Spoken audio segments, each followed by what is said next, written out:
So we'll start with a very quick recap of what we have learned in the last session. तो अगर आपको याद होगा last lecture में we started off with पहला topic जो था वो था absolute pressure and gauge pressure. तो फटाफट से रिवीजन करेंगे, then will go ahead to the next topic. तो लास्ट सेशन का जो पहला ही टॉपिक था that was absolute pressure and gauge pressure. तो if you remember absolute pressure और गेज प्रेशर डिफाइन करने के लिए what we do is we take container, और कंटेनर में there is some liquid, may be water, may be some other liquid. तो you have a container, इसमें एक liquid है, और देन हमने इस लिक्विड में एक इमेजिनरी सिलेंडर लिया था, और वो इमेजिनरी सिलेंडर स्टार्ट कहाँ से होता है, जिस पॉइंट पे आपको प्रेशर फाइंड करना है. Suppose you want to find out pressure at this point, तो हम लोग यहाँ पे एक इमेजिनरी सिलेंडर लेते हैं. We will take an imaginary cylinder there, imaginary cylinder. तो you have an imaginary cylinder. ये इमेजिनरी सिलेंडर स्टार्ट होता है इस पॉइंट से जहां पे आपको प्रेशर फाइंड करना है. एंड इफ यू रिमेंबर हमने इसके टॉप को बोला था पॉइंट नंबर 1 और ये था पॉइंट नंबर 2. तो ये जो टॉप है इसका फ्री सरफेस से डिस्टेंस है x1, डिस्टेंस नहीं पोजीशन, क्योंकि position can be negative, distance can not be negative, और ये पोजीशन है x2. इसका एरिया था a और ये हाइट है h, राइट. तो x1 minus x2 is h. तो ये जो इमेजिनरी सिलेंडर है इसके ऊपर जो लिक्विड होगा that will exert a downward force on the top surface. तो दैट फोर्स इज F1. इसके नीचे जो लिक्विड है that will exert an upward force F2, और इसके अंदर जो लिक्विड है उसका जो वेट होगा mg that will act vertically downward. तो यहाँ पे 3 वर्टिकल फोर्सेस है, F1, F2 and mg, out of which F1 and mg are downwards and F2 is upwards. क्योंकि हम हाइड्रोस्टैटिक्स में है, मतलब फ्लूइड इज एट रेस्ट. तो when the fluid is at rest all the forces are balanced, जिसको आप normally equilibrium बोलते हो.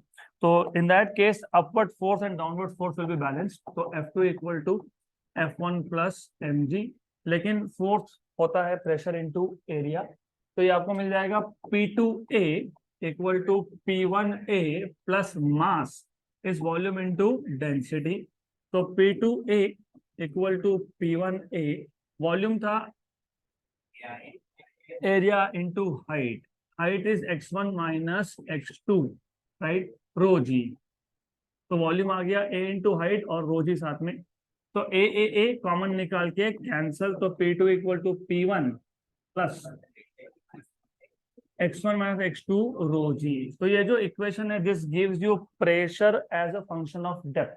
तो आपको मिल जाएगा pressure at certain point as a function of depth inside that liquid. फिर एब्सोल्यूट प्रेशर डिफाइन करने के लिए what we have done is, हमने क्या किया था, इसके बाद हमने यही सिलेंडर को कहाँ लिया था, एट द फ्री सरफेस. तो what you will do in that case is, हमारे पास, चलो ठीक है, हमारे पास वही वेसल, वही लिक्विड, सिर्फ this time imaginary cylinder starts from the free surface. तो we have this as liquid, same liquid water होगा तो वाटर, कोई और होगा तो कुछ और. And you take that imaginary cylinder right from the free surface. तो imaginary cylinder will start from the free surface in this case. ऐसा आप लोगे. तो अगर फ्री सरफेस से स्टार्ट कर रहे हो तो x1 will become 0, x1 will be 0, x2 will be minus h. Pressure P1 will be equal to atmospheric pressure, और प्रेशर एट P2 को हमने नाम दिया था P, और ये सारे के सारे वैल्यूज यहाँ सब्स्टिट्यूट करेंगे तो P2 हो गया P, P1 है P0 atmospheric pressure plus x1 है 0, x2 है माइनस h और साथ में रो जी. तो P equal to P0 plus h rho g. इसको आप बोलते हो absolute pressure, that is pressure due to liquid column plus atmosphere. तो एब्सोल्यूट प्रेशर का मतलब होता है टोटल प्रेशर. अगर आप इसमें से एटमॉस्फेरिक प्रेशर को कर लेते हो माइनस, तो आप इसको बोलते हो गेज प्रेशर. तो absolute pressure minus atmospheric pressure is known as gauge pressure. इसके बाद we have seen something called as hydrostatic paradox. तो अगर हाइड्रोस्टैटिक पैराडॉक्स का मतलब ये है कि अगर हमने 3 वेसल लिए of the same base area same है, filled with the same liquid up to the same height, तो but vessel का shape है different. So if you have 3 vessels of different shape but same base area filled with same liquid up to same height, तो हमारा expectation ये होता है कि जिसमें सबसे ज्यादा लिक्विड होगा वो बेस पे मतलब बॉटम पे सबसे ज्यादा प्रेशर एक्सर्ट करेगा। तो out of these 3 vessels A B and C सबसे ज्यादा लिक्विड किसमें है? बी में, उसके बाद ए में, उसके बाद सी में। So our expectation is that pressure at B should be greater than A and that should be greater than C. तो PB greater than PA greater than PC ये हमारा expectation है। But in reality प्रेशर तीनों के base पे आता है same. तो you will get PB equal to PA equal to PC। इसको आप बोलते हो हाइड्रोस्टैटिक पैराडॉक्स।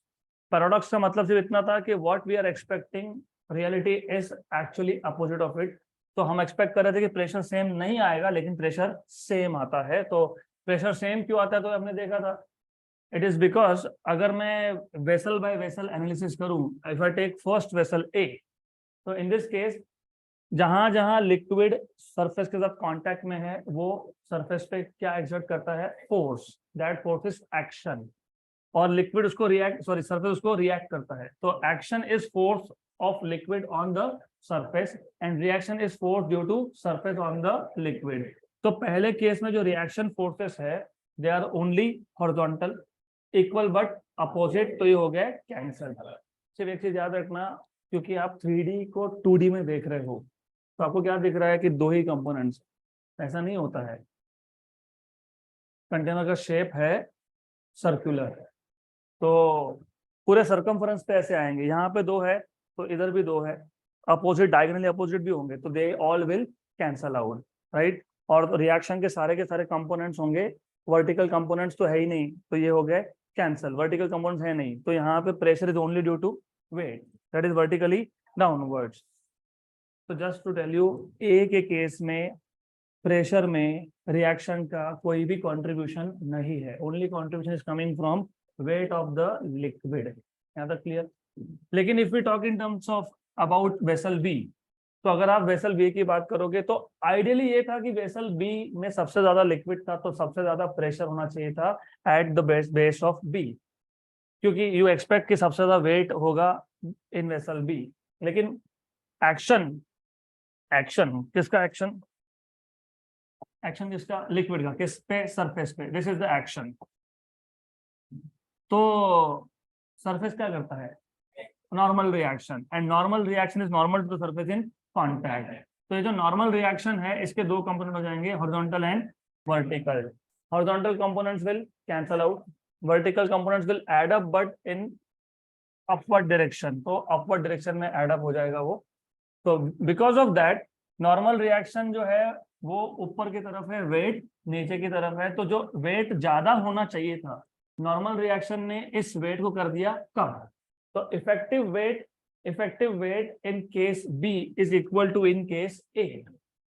वो क्यों हुआ? क्योंकि बेस एरिया है सेम और हाइट है सेम। तो जहां पे वेट ज्यादा मिलना चाहिए था मिलता नहीं है, it becomes exactly equal to case A. तो pressure also P B equal to P A. अगर आप कंटेनर सी की बात करोगे, वेसल सी की बात करोगे, तो for vessel C, in vessel C सबसे कम अमाउंट ऑफ लिक्विड है, मतलब वेट सबसे कम आना चाहिए, प्रेशर सबसे कम होना चाहिए, होता नहीं है। अगेन द सेम रीजन, यहाँ पे रिएक्शन जो कंपोनेंट्स है they are again in x y plane. सिर्फ डिफरेंस क्या है कि they are pointing in third and fourth quadrant. तो 2 कंपोनेंट होंगे इसके भी, vertical and horizontal. Horizontal components will vertical components will add up but this time in downward direction। तो जहां पे वेट कम था अभी वेट में एक्स्ट्रा रिएक्शन के कंपोनेंट हो गए add up which are in vertically downward direction. तो वेट प्लस रिएक्शन कंपोनेंट मिला के क्या देंगे आपको? प्रेशर। तो सी में जहां पे प्रेशर सबसे कम होना चाहिए था वहां पे प्रेशर बढ़ गया। तो pressure in A, pressure in B and pressure in C they are more or less same. तो समझ में आया ये कॉन्सेप्ट पूरा? पक्का? तो वैसे भी वी आर रिवाइजिंग तो वी आई एक्सपेक्ट कि आपको पता ही होगा। इसके बाद we started off with a very interesting topic which is called as Pascal law, और इसका तो मैंने लाइव डेमोन्स्ट्रेशन ही दिया था आपको। So if you have a enclosed fluid at rest, and if you change pressure in any of the corner of that enclosed fluid at rest, this change in pressure is transmitted instantly and undiminished in all the corners as well as to the walls of that container. और to understand, हमने एक container लिया था, इसमें 3 pressure metre है जिसको आप pressure gauge बोलते हो, वो देखोगे pressure gauge, gauge meter, vacuum gauge. So this A B and C they will measure pressure, और P is pump, pump is used to change the pressure. तो जैसे ही आपने पी मतलब पंप से प्रेशर चेंज किया, instantly you will notice equal change at A B and C. अगर आपने यहाँ पे 1 पास्कल से चेंज किया तो इमीडिएटली आपको ए बी और सी में 1 पास्कल का प्रेशर चेंज दिखेगा. गुड. तो अब ये कॉन्सेप्ट जो है पास्कल्स लॉ का, we use it for various purpose. तो we will start again with applications of Pascal's law. कल मैंने 2 एप्लीकेशन बताए थे, hydraulic lift and hydraulic press, but we will repeat again and we will repeat again little slowly, क्योंकि इसके बाद उसके numericals भी सॉल्व करने हैं हमको. तो applications of Pascal's law, applications of Pascal's law. The first application is hydraulic lift. Hydraulic lift. देखो अभी of course since you are in 12th standard और आपको नोटिफिकेशन पता ही होगा, नेक्स्ट ईयर से मोस्टली सीईटी और इस बोर्ड के मार्क्स का वेटेज कंसिडर होगा दोनों का. तो हमको अब प्रॉपर वे में लिखते भी आना चाहिए. और one thing that I always tell, रटना छोड़ दो. जितना ज़्यादा आप रटोगे उतना प्रॉब्लम होगा. तो थ्योरेटिकल टॉपिक के लिए एक सिंपल सा ट्रिक है. सबसे पहले स्टार्ट विद डायग्राम, क्योंकि एक बार आपके सामने डायग्राम है तो आपको इजीली समझाते आता है. Number 2, introduction part. जैसे हाइड्रोलिक लिफ्ट क्यों यूज होता है? टू लिफ्ट हैवी ऑब्जेक्ट्स, बराबर. उसके बाद वो कौन से प्रिंसिपल पे वर्क करता है? Pascal's law. फिर उसका बेसिक कंस्ट्रक्शन, उसमें एक टैंक है, टैंक में 2 क्रॉस सेक्शंस है, 2 पिस्टन्स है. एक पिस्टन था S1, दूसरा था S2. S1 का क्रॉस सेक्शनल एरिया A1 और S2 का A2, और A1 cross sectional area is very very smaller compare to A2. फिर उसका वर्किंग में आपने जो स्मॉलर पिस्टन था वहां पे एक डाउनवर्ड फोर्स लगा दिया, वहां पे प्रेशर जनरेट हो गया. वो चेंज इन प्रेशर कहाँ गया? दूसरे पिस्टन पे पहुंच गया, और उसने क्या किया? अपवर्ड फोर्स जनरेट कर दिया. That's it. तो ऑलवेज रिमेंबर, हमको कभी भी इंस्टेड ऑफ मेमोराइजिंग चीजों को समझ लो. और ये इसके आगे मैं हमेशा यही फॉलो करूंगा, the same sequence: diagram, introduction, principle if required, basic construction and working. तो आपको अगर याद होगा, हाइड्रोलिक लिफ्ट, इसमें हमारे पास होता है एक टैंक, और टैंक को हम लोग फिल करते हैं with some liquid, and mostly we use water. Water use करने के पीछे बहुत सारे रीजंस है. Number 1, it is free. Number 2, it is easily available, right. Number 3, अगर मुझे बार बार लिक्विड चेंज करना है तो बार बार जाके ऑयल लेके आओ, it will be too expensive, right. तो इसको क्योंकि चेंज करते रहना पड़ेगा periodically you have to change the liquid also. So we use liquid water here because of all these reasons. तो यहाँ पे लिक्विड वाटर है. उसके बाद यहाँ पे एक पिस्टन था S1, यहाँ पे एक पिस्टन था S2. तो this is S1 piston with cross sectional area A1. This is S2 piston with cross sectional area A2. और जो भी आपको हेवी ऑब्जेक्ट को लिफ्ट करना है, that is kept on piston S2. तो यहाँ पे heavy vehicle, heavy object, whatever it is kept on top of piston S2. तो that is a basic idea. तो then as I told you, हर जगह पे हम थ्योरी लिखेंगे नहीं, but somewhere I will write down. तो यहाँ पे सबसे पहले you have to explain the basic idea behind it. कहाँ यूज होता है ये? To lift heavy vehicles. तो हाइड्रोलिक लिफ्ट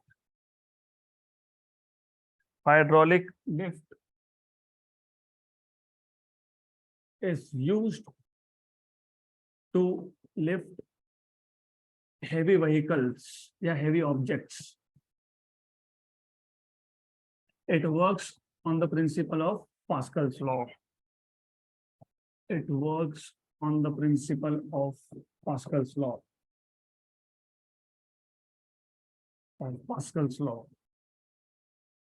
Then इसका construction, it consists of a tank, right, in which you have some fluid enclosed.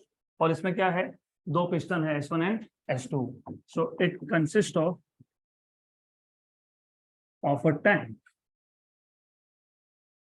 filled with some liquid, mostly water, of course, having two pistons. So you have two pistons here, S1 and S2, S1 and S2 of cross-sectional areas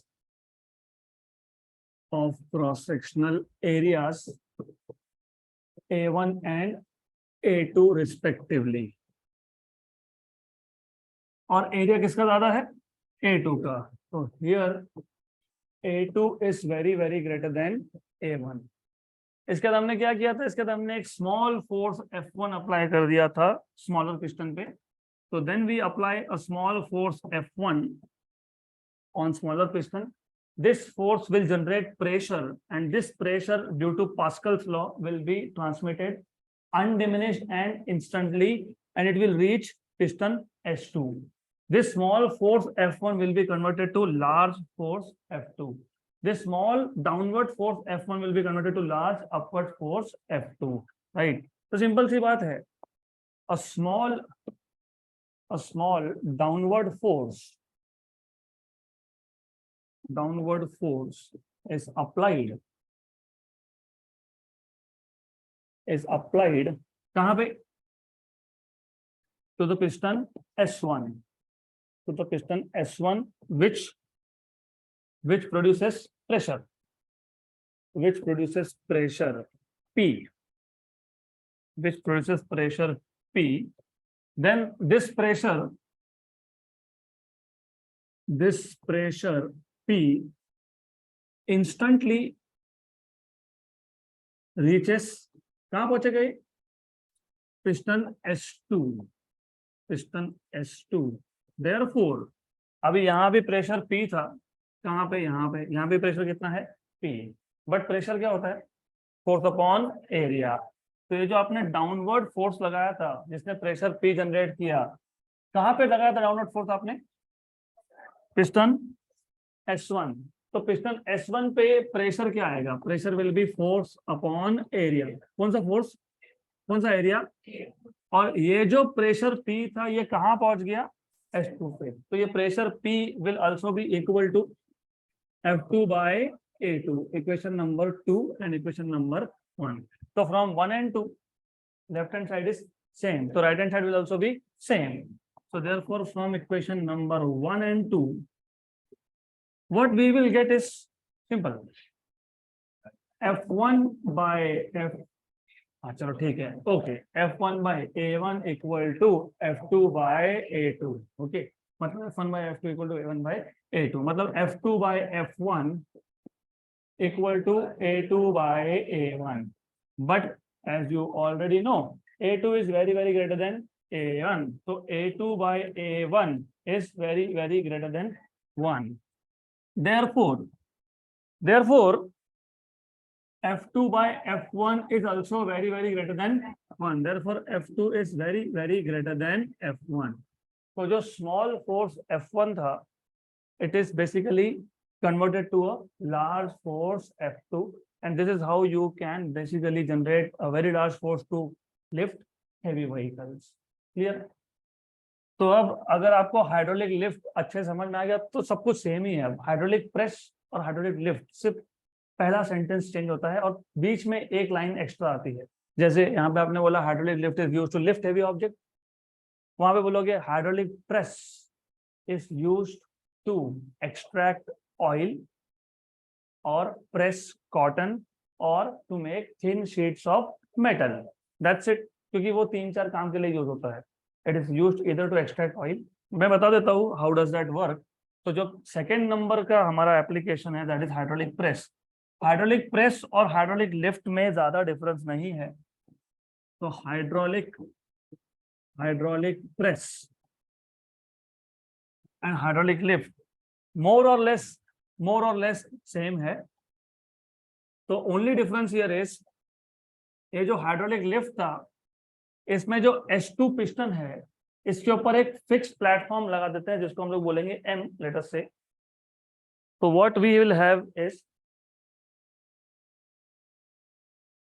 ये आ गया हमारे पास hydraulic lift, इसको हम बना देंगे hydraulic press.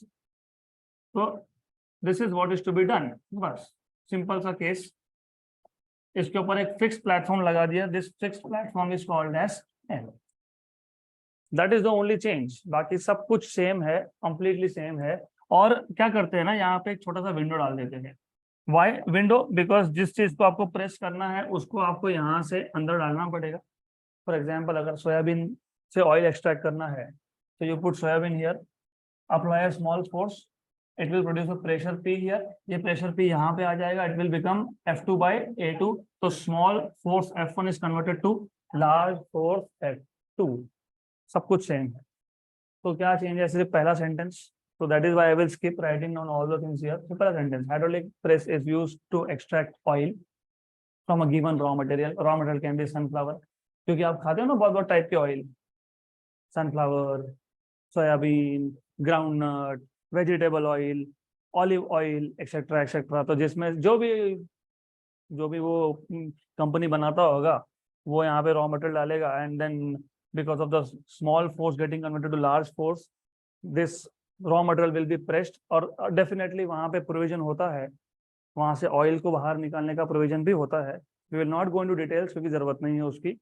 Then cotton को press करना है तो भी होता है। And most interestingly, this kind of press is used to make thin sheets of metal, क्योंकि वो बहुत चैलेंजिंग टास्क है। मेटल इज हाईली स्टर्डी, उसका शेप चेंज करना, उसको थिन मेटल शीट में कन्वर्ट करना इज नॉट सो सिंपल। तो this is where hydraulic press is used. तो मोस्टली सब कुछ सेम रहेगा। वो एक लिखोगे कहाँ यूज होता है, फिर बोलोगे कंस्ट्रक्शन में जब आओगे तो कंस्ट्रक्शन में बोलोगे it consist of a tank filled with some liquid having two piston S1 and S2 of cross-sectional area A1 and A2 respectively. There is a fixed platform M above piston S2 and there is some gap, some space between piston S2 and platform M. Done. फिर बाकी सब वही। A small downward force is applied to the piston S1 which produces pressure P equal to F1 by A1. This pressure P instantly reaches piston S2, P equal to F2 by A2 from equation number 1 and 2. सब करते करते आ गए F2 is very greater than F1. Good. So I will not go into all those details क्योंकि सब कुछ same ही है, दो तीन सिर्फ सेंटेंस ऐड करने हैं। इसके बाद next application is application number 3, जिसको आप बोलते हो हाइड्रोलिक ब्रेक्स। हाइड्रोलिक ब्रेक्स, इसमें मोस्टली थियरी पार्ट ही है, इसमें ज्यादा आपके पास फॉर्मूलाज है नहीं। तो हाइड्रोलिक ब्रेक मतलब क्या? तो just a minute, I will put a diagram here. Okay, तो ये हाइड्रोलिक ब्रेक्स का एक जनरल डायग्राम है, you can say block diagram. तो नॉर्मली क्या होता है, let us talk about four wheelers. It is actually used mostly in four wheelers. तो होता क्या है कि चार व्हील, फोर व्हील। तो जब गाड़ी को ब्रेक लगाना हो तो hydraulic brakes are used to slow down a four wheeler और हेवी व्हीकल और टू स्टॉप इट। तो अगर आपको स्पीड कम करना है, मतलब रिटार्डेशन प्रोड्यूस करना है, या फिर कंप्लीटली उसको रोकना है, स्टॉप करना है, तो नॉर्मली होता क्या है, अगर मैं फोर व्हीलर की बात करूं तो फोर व्हीलर में चार व्हील्स होते हैं। तो you have four slave cylinder. Slave क्यों बोलते हैं? क्योंकि it will follow the instructions given by driver. अगर ड्राइवर को ब्रेक मारना, तो ड्राइवर क्या करता है? ब्रेक पेडल को दबाता है। ऐसे ही होता है ना, मैंने कल ही बताया था आपको। फोर व्हीलर में तीन आपके पास पेडल्स होते हैं, एक क्लच, एक एक्सेलरेटर और एक ब्रेक पेडल, राइट। क्लच नहीं भी हो सकता क्योंकि नाउअडेज ऑटोमेटिक ट्रांसमिशन है, विदाउट गियर सिस्टम है, तो you may have only two also, but brake और एक्सेलरेटर तो रहेगा ही। तो ब्रेक पेडल को आप बोलते हो master. Master is the one who gives order, right. तो मास्टर, इसलिए इसको बोलेंगे मास्टर सिलेंडर। तो if you can see the diagram properly, यहाँ पे सबसे पहले ये जो ब्लॉक है, यहाँ पे ब्रेक पेडल है, ब्रेक पेडल। ब्रेक पेडल मतलब ड्राइवर के स्टेयरिंग के नीचे एक ब्रेक पेडल होगा। तो ड्राइवर को जब व्हीकल स्टॉप करना होगा तो वो ब्रेक पेडल को प्रेस करेगा, of course with a very small force. फिर कभी देखा ऐसा है उसको ब्रेक मारना तो जोर जोर से लात मार रहा है, नहीं, अनलेस ब्रेक फेल का सिचुएशन हो तो, नहीं तो खड़ा ही हो गया वो उसके ऊपर कि ब्रेक लग ही नहीं रहा। That is the idea, a small force should be converted to a very large force. तो हम स्मूथली एकदम स्लोली कम फोर्स से ब्रेक पेडल को प्रेस करते हैं। तो ब्रेक पेडल अगर आप देखोगे तो brake pedal is connected to a piston here, right. और पिस्टन एक सिलेंडर में है, पिस्टन एक सिलेंडर में है। अभी भी तो तुमने देखा वही तो था, ये क्या था फिर, piston is in a cylinder. यहाँ पे भी दो सिलेंडर थे, यहाँ पे 5 है, एक है मास्टर और 4 है स्लेव। तो जैसे ही ड्राइवर ने ब्रेक पेडल को प्रेस किया तो ये जो पिस्टन है इट मूव्स फॉरवर्ड, फॉरवर्ड मतलब इनवर्ड्स। और यहाँ पे एक फ्लूइड है जिसको आप ब्रेक ऑयल बोलते हो नॉर्मली, इसलिए बहुत बार आपको ब्रेक ऑयल चेंज करने का भी सजेशन होता है कि चेंज करो। तो यहाँ पे ब्रेक ऑयल है, इफ यू कैन सी ये सारे के ये जो कुछ भी लिक्विड है, फ्लूइड है, ब्रेक ऑयल है, वो पूरा का पूरा कनेक्टेड है विथ ऑल द 4 व्हील्स। दिख रहा है यहाँ पे, connected with all the 4 wheels. तो जैसे ही ड्राइवर ने ब्रेक पेडल को प्रेस किया स्मॉल फोर्स से, मास्टर सिलेंडर का जो पिस्टन है इट विल गो इनवर्ड मतलब फॉरवर्ड डायरेक्शन। तो जैसे ही ये होगा there will be change in pressure. कहाँ पे, कहाँ पे, एट द मास्टर सिलेंडर। तो there will be change in pressure here. तो ये जो यहाँ पे प्रेशर चेंज हुआ, this pressure change P, definitely area दिया है आपको पता है, pressure P equal to F1/A1। तो this change in pressure is transmitted instantly and undiminished to all the corners of fluid। और ये फ्लूइड है enclosed और ये है एट रेस्ट। तो पास्कल्स लॉ इज एप्लीकेबल। जैसे यहाँ प्रेशर चेंज हुआ, ये चेंज इन प्रेशर सीधा यहाँ पहुंच गया और सीधा यहाँ पहुंच गया और यहाँ पे भी पहुंच गया और यहाँ पे भी पहुंच गया एट द सेम टाइम, क्योंकि प्रेशर चेंज रीचेस इंस्टेंटेनियसली। और होना भी चाहिए, नहीं तो पहले पहुंचा पहले टायर पे, वो बेचारा रुकने की कोशिश कर रहा है, बाकी टायर चलते ही जा रहे हैं, स्लिप हो जाएगा गाड़ी। और एक टायर हमेशा जल्दी वेयर एंड टेयर होगा। पता है वेयर एंड टेयर मतलब क्या, स्मूथ होना, स्मूथ। तो ऐसा होगा कि एक टायर चेंज किया था 2 महीने में ही खराब हो गया, बाकी तीनों अच्छे हैं, एक गया क्योंकि एक ही बेचारा कोशिश कर रहा है ब्रेक मारने की। तो वैसा होता नहीं है। तो instantly pressure change will reach everywhere. और देखो क्या होगा, ये जो स्लेव सिलेंडर्स है ना, स्लेव सिलेंडर के जो पिस्टन है it will be pushed pushed outwards. तो एरो भी दिया है यहाँ पे आउटवर्ड्स। ये इनवर्ड प्रेस किया तो ये चारों कहाँ गए, आउटवर्ड्स।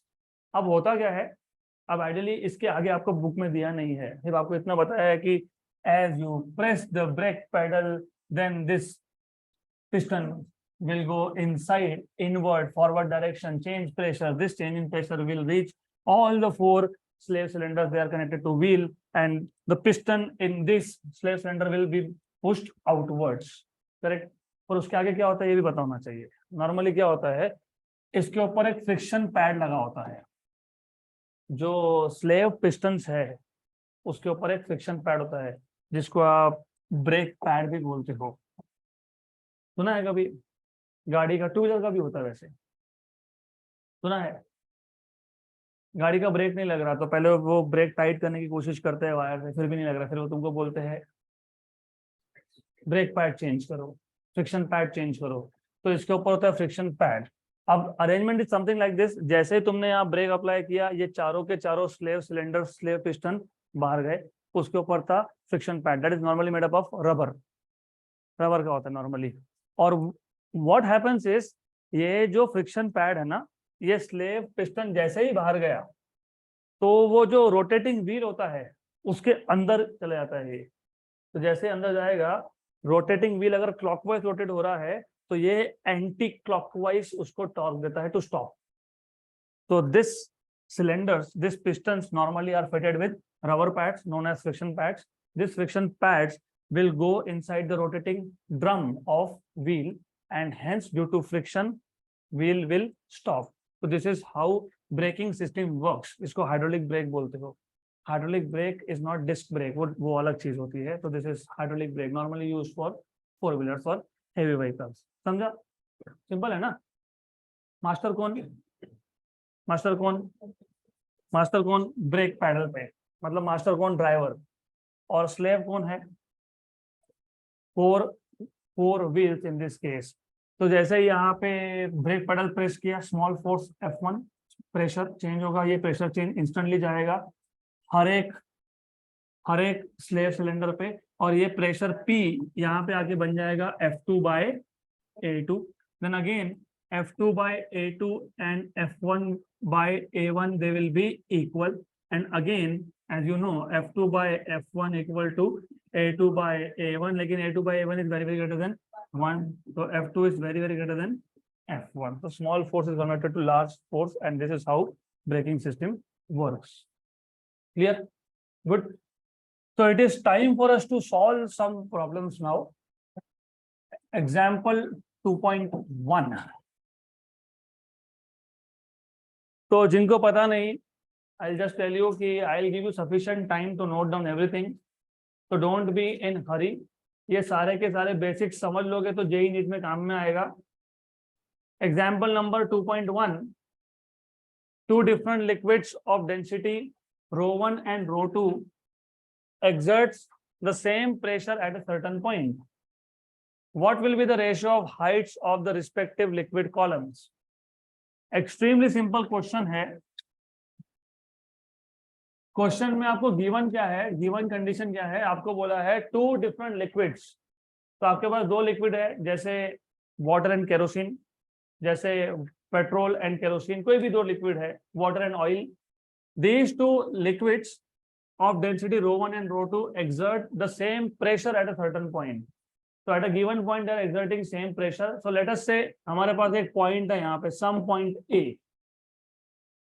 और दो लिक्विड है। तो if you have two liquids, तो यहाँ पे पहला लिक्विड होगा, ये लिक्विड का कॉलम हो गया, and then you have another liquid, क्योंकि दो लिक्विड है तो दूसरा लिक्विड भी है यहाँ पे। तो ये जो दो लिक्विड है, they are exerting the same pressure at point A.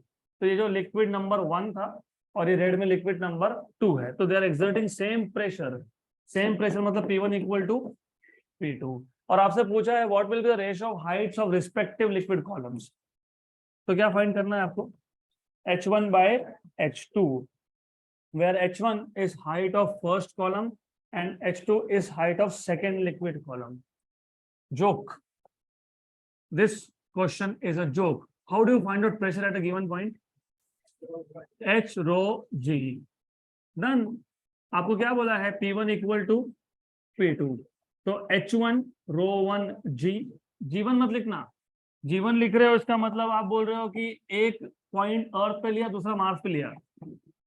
H2 ρ2 G, G cancel, तो H1/, चलो ठीक है, H1 ρ1 इक्वल टू H2 ρ2, तो व्हाट विल बी H1/H2 ρ2/, हो गया क्वेश्चन खत्म, डन। चलो अगला क्वेश्चन। तो प्रेशर के क्वेश्चन ऐसे ही है, बहुत सिंपल से क्वेश्चंस है। तो let us solve example number 2.2। Example 2.2। A swimmer is swimming in a swimming pool. Of course, the swimmer will swim in swimming. A swimmer cannot swim in air pool. The swimmer is swimming in swimming pool at 6 meters below the surface of water. Calculate the pressure on the swimmer due to water above. Density of water is 1000 kilogram per meter cube and take value of G as 9.8. Extremely simple. तो definitely अभी आपको पता ही है कि pressure at a point is due to height of column and plus atmosphere.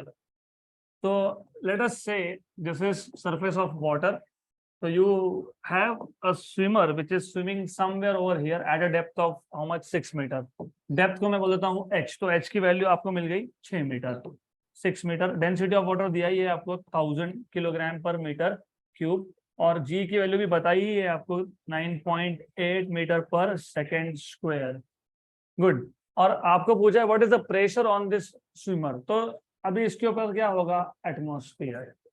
अब देखो कुछ कुछ चीजें ना, some important points are implicit, वो तुमको समझना होता है। कभी कभी हम प्रेशर यहाँ पे लेते नहीं है, लेते ही नहीं है। अब ऐसा एक क्वेश्चन था, you have a ball which you take inside water, correct. तो what is the change in volume. अगर आपको याद होगा, आपने chapter number 6 mechanical properties of solid में सॉल्व किया है क्वेश्चन। JEE नीट की क्लासेस में भी होगा आगे, लेकिन स्टेट बोर्ड में हुआ ही है। Delta V by V, fractional change in volume, जिसको आप बोलते हो वॉल्यूम स्ट्रेन। उस केस में आपको सिर्फ इतना बोला होता है कि हमारे पास एक बॉल था जिसका वॉल्यूम V था, it is taken inside water. पहले कहाँ पे था, कुछ नहीं बोला। कुछ बोला है क्या, नहीं। पहले कहाँ था, यू डोंट नो, तो इनिशियल प्रेशर कितना लोगे, 0, करेक्ट। क्योंकि हमको कहीं पे भी नहीं बोला कि initially that ball was in air, तो प्रेशर इनिशियल एटमॉस्फेरिक प्रेशर नहीं ले सकते, क्या लोगे, 0। लेकिन यहाँ पे logically speaking, a swimmer will swim in a swimming pool on earth, बराबर ना, मून पे तो होगा नहीं, अभी अर्थ पे ही है ना। तो अर्थ पे तो पानी के ऊपर एटमॉस्फेयर है, तो यहाँ पे एटमॉस्फेरिक प्रेशर कंसिडर करना पड़ेगा। तो ये क्वेश्चन टू क्वेश्चन वेरी करता है। जब आपको सिर्फ बोला है कि a ball is taken inside a liquid, late us से वाटर, करेक्ट, तो ये तो नहीं बोला कि वो वाटर अर्थ पे है, बोला नहीं। May be in a laboratory where you do not have any air, may be in vacuum. लेकिन स्विमर स्विमिंग पूल में स्विम करेगा तो वो उसके ऊपर सरफेस के ऊपर क्या है, एयर है। तो यहाँ पे ऐसे टाइप के क्वेश्चन में बाय डिफॉल्ट आपको यहाँ पे एटमॉस्फेरिक प्रेशर कंसिडर करना ही पड़ेगा, बोला नहीं हो तो भी करना पड़ेगा। तो बोला तो नहीं था तो कंसिडर करना पड़ेगा। तो व्हाट इज एटमॉस्फेरिक प्रेशर का वैल्यू, हाँ 1 एटमॉस्फेयर है, लेकिन इन SI यूनिट्स 5 पास्कल, मतलब newton per metre square, okay, correct. Then आपको पूछा है what is the pressure on the swimmer, तो आपको फाइंड करना है what is the total pressure, simple, total pressure P find करना है। तो which formula will you be using in this case, P equal to, इसके ऊपर वाटर कॉलम है तो H रो G प्लस उसके ऊपर क्या है, atmospheric pressure, very good, simple. तो P इक्वल टू H कितना है, 6, वाटर का डेंसिटी कितना है 1000, मतलब 10⁻3, G की वैल्यू कितनी है 9.8, प्लस ये कितना है 1.013 इंटू 10⁵, वेरी गुड, गुड। तो अब इसको सिर्फ आपको करना पड़ेगा कैलकुलेट, और कैलकुलेशंस के लिए I will not take log anti log, I will not allow you to use log tables also, जो भी है हम ओरली करने वाले हैं। ये 9.8 है, इसका पॉइंट फिलहाल साइड में रख दो, 98, 98 इंटू 6, 100 इंटू 6 कर लो, 600 करना था 98, मतलब तुमने 2 एक्स्ट्रा गिना 6 बार, तो 12 माइनस करोगे तो 600 में से 12 माइनस करके बताओ, 588, तो 9.8 इंटू 6 इज 58.8, तो ये आ जाएगा आपके पास 58.8, बराबर ना, पक्का ना, श्योर श्योर, सही है वैसे, इंटू 10⁻³ प्लस प्लस 1.013 इंटू 10⁻5, बराबर। तो अब क्या करोगे, सिर्फ 10⁻5 यहाँ पे है तो इसको भी 10⁻5 कर लो, 10⁻³ कॉमन निकाल लो, वो भी चलेगा, doesn't matter whatever you want to do. अभी ये 58.3 है, तो या तो एक काम करना, इधर भी 3 कर लेना एडजस्ट, कैसे करोगे एडजस्टमेंट, हाँ 101.3 इंटू 10⁻³ इजी। अभी 101 में पहले 58 ऐड कर लो, कितना 150 159 ना, और ऊपर का 1.1 160.1 इंटू 10⁻3, तो इतना आना चाहिए प्रेशर, करेक्ट। अब देखते हैं आंसर क्या है, आंसर क्या है, आंसर इन्होंने दिया है 58.8, क्योंकि what they have considered is, इसके ऊपर एटमॉस्फेयर नहीं है। अगर वो लोगे, एटमॉस्फेयर कंसिडर नहीं करोगे, तो आंसर आपका वही आएगा 58.8 इंटू 10⁻3। तो मैंने इसलिए पहले ही बोला, उन्होंने बोला हो या नहीं बोला हो, इस केस में ऊपर क्या लोगे, एटमॉस्फेयर। अगर एटमॉस्फेयर नहीं कंसिडर करते तो फिर आंसर क्या आता, 58.8 इंटू 10⁻3। तो I will consider atmosphere here, तो I will give you correct answer. Notes में क्या है आंसर देखा आपने वो पीछे? अच्छा सॉल्व क्वेश्चन है 58.8 into 10⁻³ but we will write down this one. All right, so as per the solution of your textbook, उन्होंने ये P0 कंसिडर नहीं किया, मतलब ये कंसिडर नहीं किया, मतलब ये कंसिडर नहीं किया, तो आंसर इज 58.8 into 10⁻³ या फिर 5.88 into 10⁻⁴ newton per metre square. तो वैसा होता है नहीं actually, that is why we will consider atmospheric pressure as well. Next question done. तो अभी अगला क्वेश्चन, और अगले क्वेश्चन के लिए हमको ये डायग्राम वापस लगने वाला है, तो I will just copy this. Example number 2.3, a hydraulic brake system of a car of mass 1000 kilogram having speed of 50 km/h। गाड़ी का स्पीड दिया है 50 km/h और आपको आपका हंसने का स्पीड है 1000 km/h और उसको ब्रेक लगाना है। तुम पीछे क्या देख रहे हो? तुमको ही बोल रहा हूँ मैं, तो पीछे गड़बड़ करने वाले यहाँ ध्यान दो। वही क्वेश्चन है कि ब्रेक अप्लाई करना है, तो तुम भी अप्लाई करो ब्रेक अपने हंसने पे और ध्यान दो क्वेश्चन पे। A hydraulic brake system of a car of mass 1000 kilogram, तो मास ऑफ कार इज 1000, उसका स्पीड है 50 km/h। km/h को मीटर पर सेकेंड में कन्वर्ट करना पड़ेगा। कैसे करते हो? 5/18 से मल्टीप्लाई करके। Has a cylindrical piston of radius 0.5 centimetre. अब इन्होंने ये बोला नहीं है कि मास्टर पिस्टन है कि स्लेव पिस्टन है, वो हमको समझना है। मैंने तुमको पहले बता दिया कि master piston smaller in size होता है और slave piston larger in size होता है।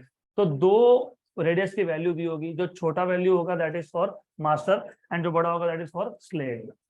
द स्लेव सिलेंडर, ऐसे बोल ही दिया उन्होंने, the slave cylinder has radius of 2.5 centimetre, मतलब 0.5 किसका है फिर? मास्टर का। If a constant force of 100 newton is applied on the brake, तो ब्रेक पेडल पे हमने 100 न्यूटन का फोर्स लगा दिया। What distance the car will travel before coming to stop, तो जैसे ही ब्रेक 100 न्यूटन का फोर्स कंटिन्यूसली अप्लाई कर रहे हैं हम लोग, तो गाड़ी थोड़ा डिस्टेंस ट्रैवल करने के बाद रुक जाएगा। अनलेस गाड़ी वाला स्टंट कर रहा होगा तो नहीं, क्योंकि गाड़ी स्टंट कर रहा होगा तो क्या होगा? उधर की उधर रुक जाएगा, होता है ना, वहीं के वहीं रुक जाता है गाड़ी। तो वैसा नहीं है, after applying brake the vehicle will travel some distance. तो आपको पूछा है व्हाट इज दैट डिस्टेंस, तो जिनको क्वेश्चन नहीं समझ में आया क्वेश्चन वापस समझ लो। So the idea here is this, एक गाड़ी है जिसका मास है 1000 kilogram, 1000 kg। It is travelling, मतलब इनिशियल स्पीड 50 km/h, मतलब u की value, and it will stop finally, मतलब v = 0। और आपको बोला है जो मास्टर पिस्टन है उसका जो रेडियस है वो कितना है? 0.5। स्लेव पिस्टन का कितना है? 2.5 सेंटीमीटर। और फोर्स का कितना अप्लाई किया? 100 न्यूटन। कहाँ पे? ब्रेक पेडल पे। ब्रेक पेडल मतलब मास्टर पे। तो मास्टर पिस्टन पे कितना फोर्स लगा दिया? 100। तो कितने डिस्टेंस के बाद गाड़ी रुकेगी? How much distance will it travel before coming to rest? तो सबसे पहले let us quickly note down what is given to us. तो इन्होंने जो जो वैल्यूज बताई है, आपको पता है ब्रेक पैडल पे जो फोर्स लगाते हैं उसको क्या बोलते हो? F1, और डायग्राम में दिया भी है। वो कितना था? 100 Newton. What is mass of the vehicle? 1000 kilogram. What is initial speed of vehicle? 50 km/h, मतलब 5/18 से मल्टीप्लाई कर लो। 9 and 25, 25 5 is 125, 125/9 metre per second. Good. What is final velocity? 0।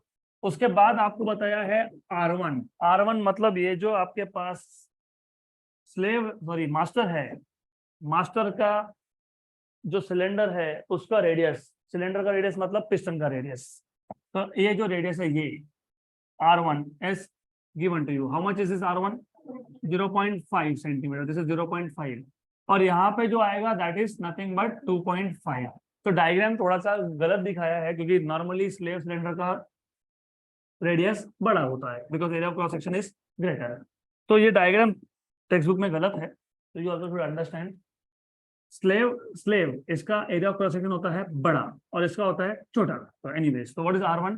0.5 centimetre. Metre में कन्वर्ट करो, 0.5 into 10⁻², मतलब 5 into 10⁻³ और R2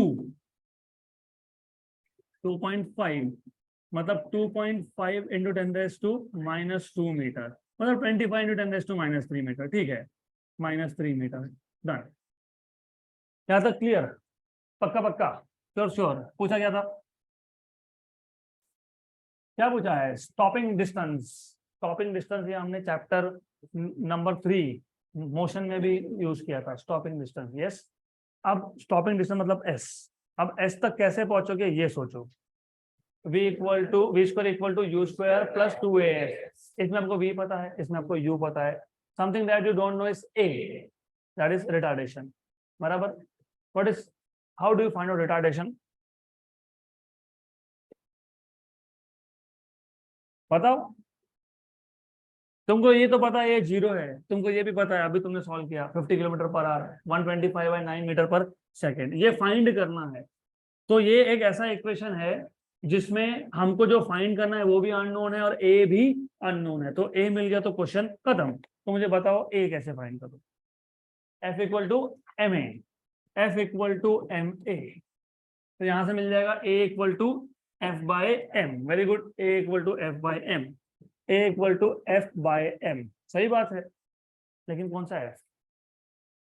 100 newton वाला F जो driver ने ब्रेक पेडल पे लगाया था वो एफ, या जो स्लेव सिलेंडर, स्लेव पिस्टन मतलब व्हील तक पहुंचा वो है? गाड़ी को रोकता कौन है? स्लेव सिलेंडर है। तो फोर्स कौन सा? Slave cylinder. तो क्या एफ, मतलब आपको F2 पता नहीं, फिर अभी आप F2 फाइंड करोगे, वो कैसे फाइंड करोगे? F1/A1 equal to F2/A2। तो sometimes you have to think bottom to top, उल्टा उल्टा सोचते जाओ कि अच्छा ये चाहिए, एस चाहिए तो ए पता नहीं है, फिर ए चाहिए तो एफ बाई एम। लेकिन कौन सा एफ? जिसने गाड़ी को रोका। गाड़ी को ड्राइवर या मास्टर पिस्टन रोकता नहीं है। कौन रोकता है? स्लेव। तो force at the slave that is F2। पर F2 भी तो पता नहीं है, फिर क्या करोगे? F1/A1, F2/A2। गुड। अब इसके आगे तो क्या है, सिर्फ कैलकुलेशन ही रह गए। तो we will start with calculation. Will first find out what is F2।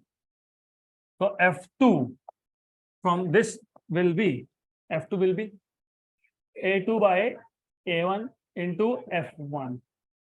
Normally slave cylinder हो या मास्टर सिलेंडर हो, मतलब स्लेव पिस्टन हो या मास्टर पिस्टन हो, उसका शेप होता है सर्कुलर, डिस्क जैसा होता है बेसिकली। तो it is area of circle πr²। तो πr2² अपॉन πr1² F1। पाई पाई कैंसिल हो गया, तो R2/R1 का square times of F1। R2 था 25 into 10⁻⁻⁻। You must also learn कि यहाँ पे जब रेशो है ना सेम क्वांटिटी का, तो कन्वर्ट करने की जरूरत ही नहीं है। You do not have to convert from centimetre to metre. मतलब this is what we should have not done, मतलब we could have save time there, क्योंकि कन्वर्ट करते बैठे। रेशो आ गया तो कन्वर्ट करो ही मत, सेंटीमीटर सेंटीमीटर अपने आप ही कैंसिल हो जाएगा। तो 2.5 अपॉन 0.5 का स्क्वायर। F1 कितना था? 100। 1 एंड 5 स्क्वायर, तो 2500 न्यूटन। देखो 100 न्यूटन का फोर्स कितना बन गया? 2500।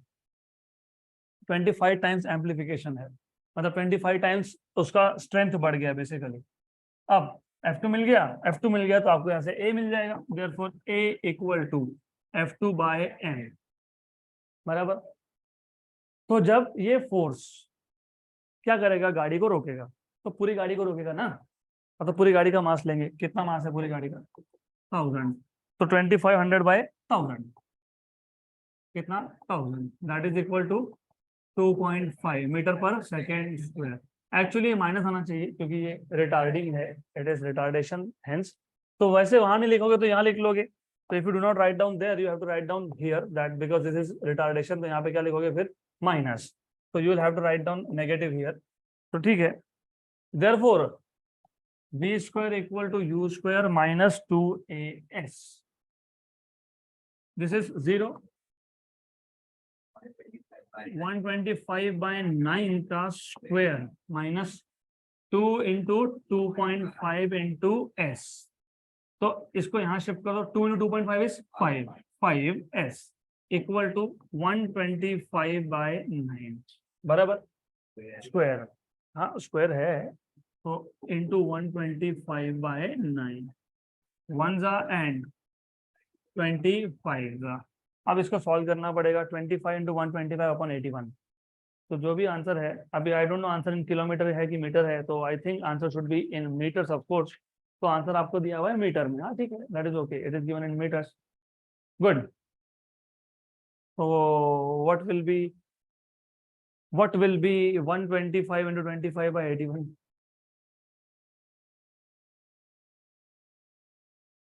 How much? How much? 3 something something, है ना। अब देखो प्रॉब्लम क्या हुआ, आई टेल यू। आंसर तो सही मिलेगा, जो भी मिलेगा, कैलकुलेशन तुम्हारे बढ़ गए। तो हम लोग कैलकुलेशंस को सिंप्लीफाई कर सकते थे। कैसे? ये जो आपने इसको 2 9 और 225 लिखा, अगर नहीं लिखते तो क्या होता? आई टेल यू क्या होता है इसके बाद। अगर नहीं लिखते तो क्या होता? तो ये आता 50 × 5, that is 250। That is 250/18 metre per second. इसको सिंप्लीफाई करना ज्यादा आसान है, इसका स्क्वायर लेना इज मच मोर सिंपलर। तो देखो करके देख लो, थोड़ा सा आपका कैलकुलेशन सिंपल हो जाएगा यहाँ से। तो v की वैल्यू कितनी थी? 0। u की वैल्यू कितनी है? 250/18, इसका स्क्वायर -2 इंटू 2.5 इंटू s, मतलब 5s। नेगेटिव यहाँ पे आगे हो गया पॉजिटिव। 25 into 10 is 250। 250 क्या होता है? 25 इंटू 10, तो 25 का स्क्वायर। Very good. 10 का स्क्वायर 100, सही है ना। डिवाइड बाय 18 का स्क्वायर। चलो 18 का स्क्वायर तुमको पता ही है, पता है ना, 324। ठीक है। 1 and how much? 125। गुड। अब s इक्वल टू, बताओ बताओ बताओ, 50 9 25 9, वापस से वहीं पे आ गए। यही था ना, बराबर। तो ऐसा नहीं करना है। I just want you to understand कि कैलकुलेशन का टाइम कहाँ बचता है, तो ऐसा सब नहीं करना है। तो क्या करोगे? फटाफट 125 इंटू 100 अपॉन 324। चलो 324। अब बताओ, rough rough rough rough. I want approximate answer. Approximate answer पूछ रहा हूं मैं आपसे। 1 जा 3 जा 1/3 is 0.33। 0.33333 इंटू 100, 33.33। तो रफली रफली कितना आ गया आंसर? 33.33, रफली रफली स्पीकिंग। एग्जैक्ट आंसर अगर आप देखोगे तो 38 पॉइंट समथिंग आ रहा है, 38.5। तो रफ रफ अप्रोक्सीमेट इज 33.33। तो क्या था हमारे पास? 125 डिवाइडेड बाय क्या था? 324, कितना आ गया? 0.3858। तो मल्टीप्लाई बाय 100 कितना आएगा? 38.5 डन, खत्म।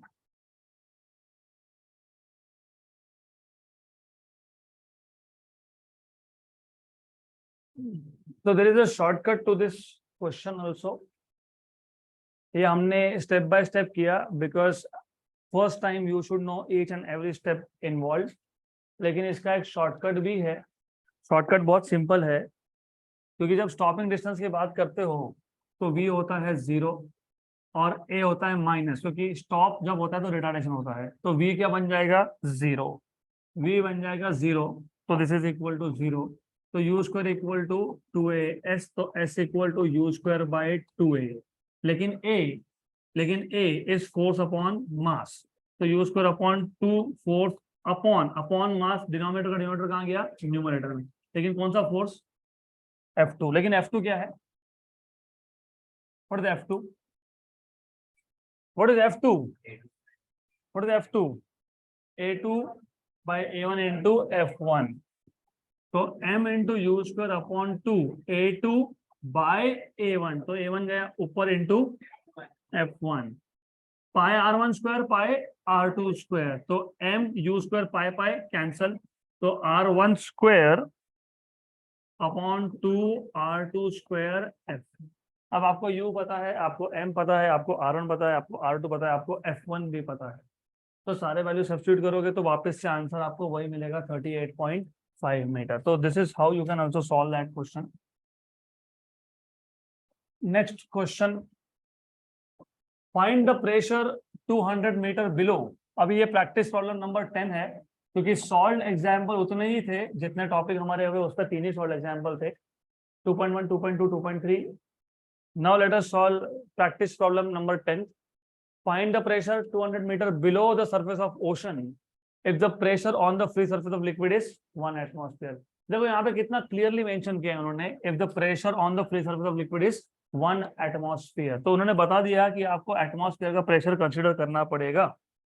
तो ये क्वेश्चन और वो जो स्विमर का क्वेश्चन था वो एग्जैक्टली है सेम बट डिफरेंट वैल्यूज।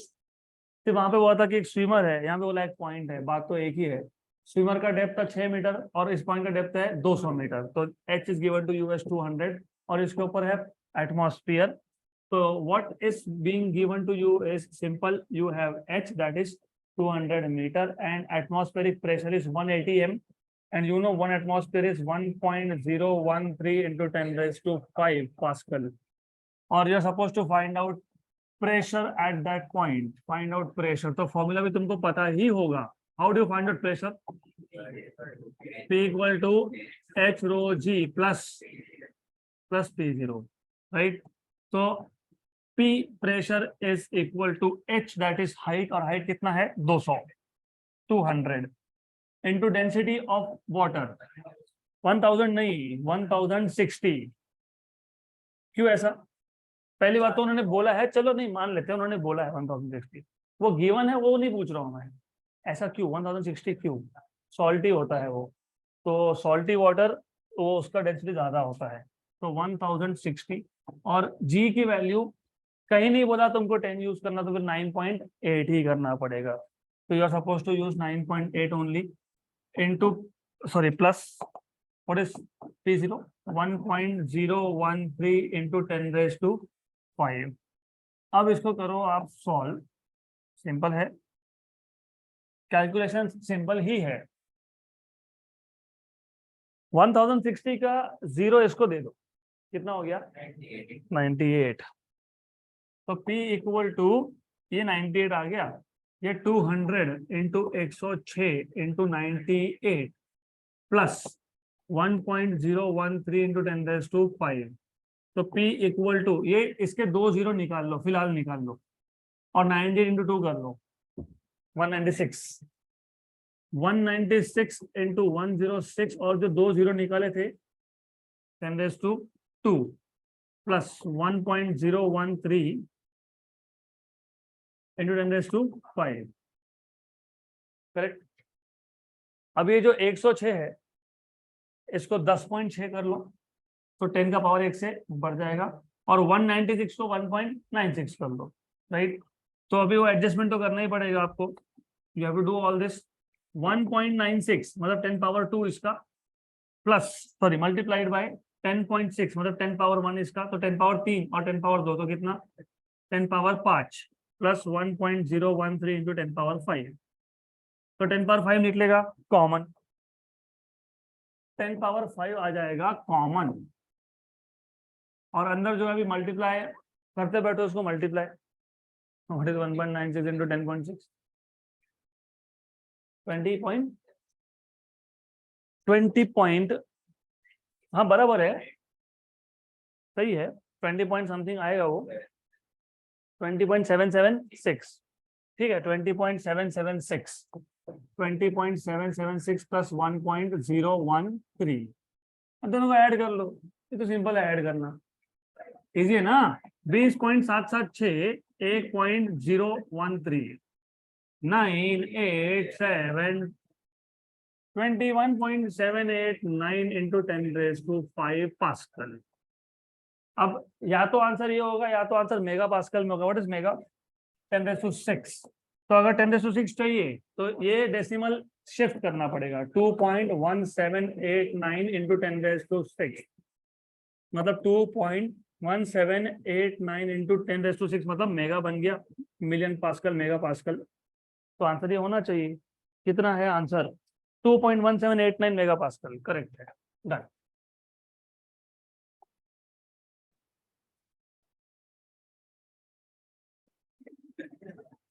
अगला क्वेश्चन, अगर आप कोऑपरेट करोगे तो 2 मिनट में होगा, नहीं करोगे तो 15 मिनट लगेंगे, up to you.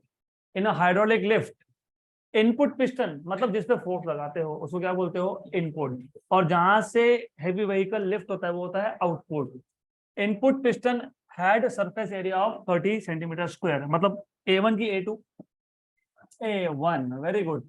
Input piston मतलब A1, इसका एरिया है 30 सेंटीमीटर स्क्वायर।